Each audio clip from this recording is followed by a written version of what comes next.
Hello students. आप engineering drawing की तैयारी अच्छे से कर सकें इसलिए मोस्ट इम्पोर्टेंट क्वेश्चन तैयार किए गए हैं और इन क्वेश्चन को अच्छे से तैयार कीजिए।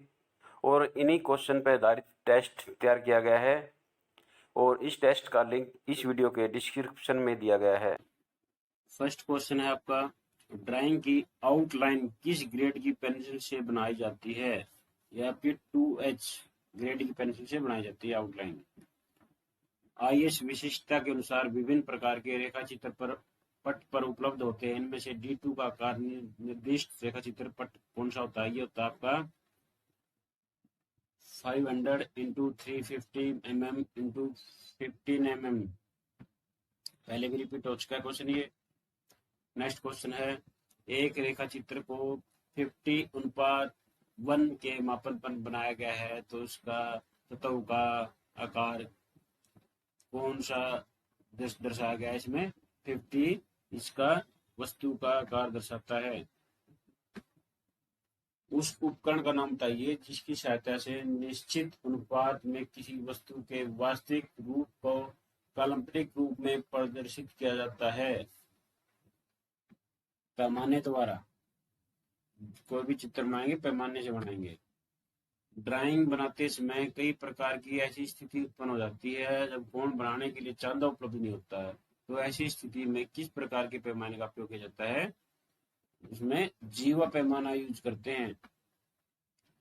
किसी कंपोनेंट की ड्राइंग बनाने के लिए 1:5 की मापनी का इस्तेमाल किया जाता है। दिए गए अनुपात की तुलना करने के लिए प्रयोग किए जाने वाले पैमाने के नाम बताइए।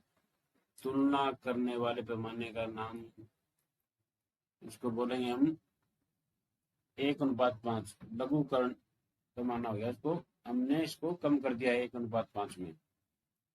जिस पैमाने में दो इकाइयां अर्थात इकाई तथा भिन्न या इकाई व इकाई को पढ़ा जा सके कहलाता है। दो इकाइयां पढ़ने से साधारण पैमाना। वह पैमाना जिसके द्वारा 3 इकाइयों का दर्शाया जाता है उसे बोलते हैं विकर्ण या डायगोनल स्केल।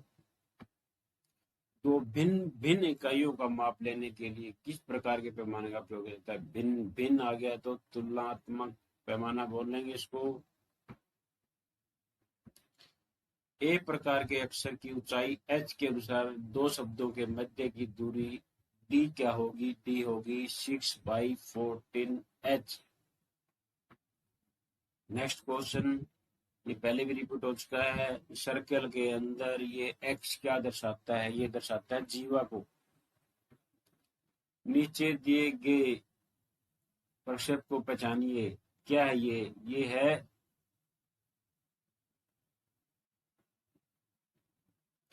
सममितीय प्रक्षेप, आइसोमेट्रिक प्रोजेक्शन है ये। डायग्राम और आएगा ऐसा, इसको देखना ध्यान से, इससे डिफरेंट मिलेगा। ये आ गया। ये किसको दिखाता है? ये संदर्भ रेफरेंस प्रोजेक्शन को दिखाता है। ये जीवा पैमाना विभिन्न कोणों के चाप की डैश पर आधारित होती है। किस पे? लंबाई पे। एक वृत्त की चाप व जीवा से घिरे भाग को किस नाम से जाना जाता है? जीवा और चाप के बीच में घिरे भाग को बोलते हैं वृत्तखंड। वृत्त का टुकड़ा होता है कि मशीन में पेच को उसके किस भाग से पहना जाता है? मशीन पेच को उसके ऊपर वाले भाग से, शीर्ष से। ये भी रिपीट हुआ क्वेश्चन। बहुभुज के आंतरिक कोणों का योग ज्ञात कीजिए। इसका आएगा 2n-4 इंटू 90।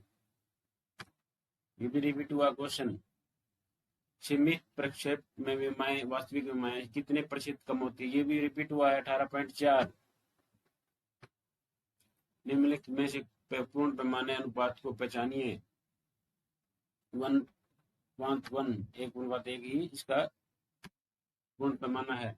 इसमें देखिए पैमाने में 1:x तथा x:1 का अर्थ बताइए। इसका अनुपात है लघुकर्ण पैमाना 1:x लघुकर्ण पैमाना, x:1 वर्धमान पैमाना।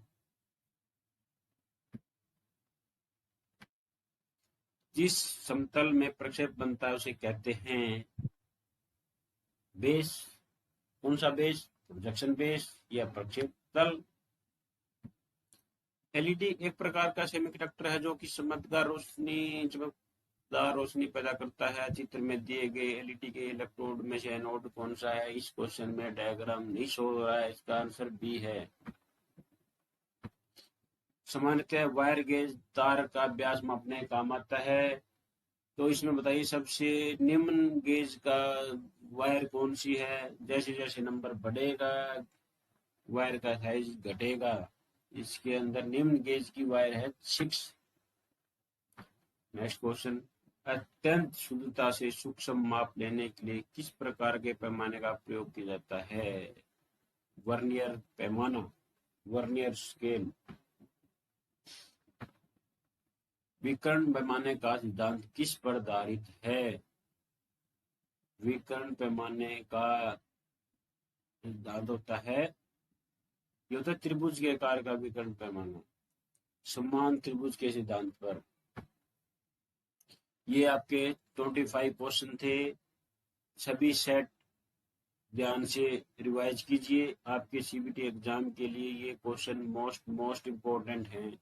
इनको बार बार रिवाइज कीजिए ताकि आप सीबीटी एग्जाम में आने वाले सभी क्वेश्चन को अच्छे ढंग से सोल्व कर सकें।